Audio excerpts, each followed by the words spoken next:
കണ്ണ് തുറന്നപ്പോൾ തൊട്ട് ഞാനിന്ന് ഭയങ്കര സമാധാന മൂഡിലായിരുന്നു കേട്ടോ. ആ ഒരു മൂഡിൽ തന്നെ പോയി കുറച്ച് ഫ്രൂട്ട്സ് ഒക്കെ എടുത്ത് കഴിച്ചു. പ്രത്യേകിച്ച് പരിപാടിയൊന്നുമില്ലായിരുന്നു, പക്ഷേ പെട്ടെന്ന് ഒരു പ്രോഗ്രാം വന്ന് പുറത്ത് പോകേണ്ടി വന്നു. അപ്പോൾ നല്ല കാറ്റൊക്കെ ഉണ്ടായിരുന്നു കേട്ടോ. അപ്പോൾ ഞാനൊരു വീഡിയോ ഒക്കെ എടുക്കാമെന്ന് വിചാരിച്ചു. ഞാനും ഗബ്രിയും കൂടാണ് പുറത്ത് പോയത്. തിരിച്ച് വരാൻ നേരത്ത് അത്യാവശ്യം കുറച്ച് കൊറിയറൊക്കെ വന്നിട്ടുണ്ടായിരുന്നു. അപ്പോൾ അതെല്ലാം അവിടെ കൂട്ടി വെച്ചു.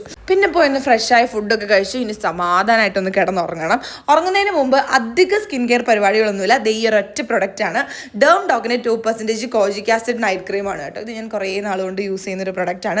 ഇതിലടങ്ങിയിട്ടുള്ള kojic acid, niacinamide, alpha arbutin നമ്മുടെ സ്കിന്നിൽ 3 ഇരട്ടിയായിട്ട് ബ്രൈറ്റൻ ആവാൻ ഹെൽപ്പ് ചെയ്യും കേട്ടോ. നമ്മുടെ സ്കിന്നിൽ ഭയങ്കര ലൈറ്റ് വെയിറ്റ് ആയിട്ട് കിടന്നോളും. പ്രത്യേകിച്ച് ഇതിൻ്റെ ആ ഒരു കൺസിസ്റ്റൻസി ഭയങ്കര രസമാണ് കേട്ടോ. നമ്മുടെ സ്കിന്നിനകത്തുള്ള ഡാർക്ക് സ്പോട്ട്സ്, പിഗ്മെന്റേഷൻ, നിങ്ങളൊരു ഡ്രൈ സ്കിൻ ആയിട്ടുള്ള ആളാണെങ്കിൽ ഇതിലടങ്ങിയിരിക്കുന്ന കോജിക് ആസിഡ് നിങ്ങളുടെ സ്കിന്ന് മോയ്സ്ചർ ആക്കാൻ വേണ്ടിയിട്ട് ഭയങ്കരമായിട്ട് ഹെൽപ്പ് ചെയ്യും. പോരാ തന്നെ നിങ്ങളുടെ സ്കിൻ ഒന്ന് ബ്രൈറ്റൻ ആക്കുകയും ചെയ്യും. ഞാൻ ഒരുപാട് വട്ടം റീപർച്ചേസ് ചെയ്തിട്ടുള്ള ഒരു പ്രൊഡക്റ്റാണ്. ഇപ്പോൾ ഐ ഹാഡ് ബ്യൂട്ടി സെയിൽ നടക്കുന്നുണ്ട്. അപ്പോൾ ഞാൻ QR ഇവിടെ കൊടുത്തേക്കാം, ചെക്ക് ചെയ്ത് നോക്കാൻ മറക്കണ്ട. ടാറ്റാ.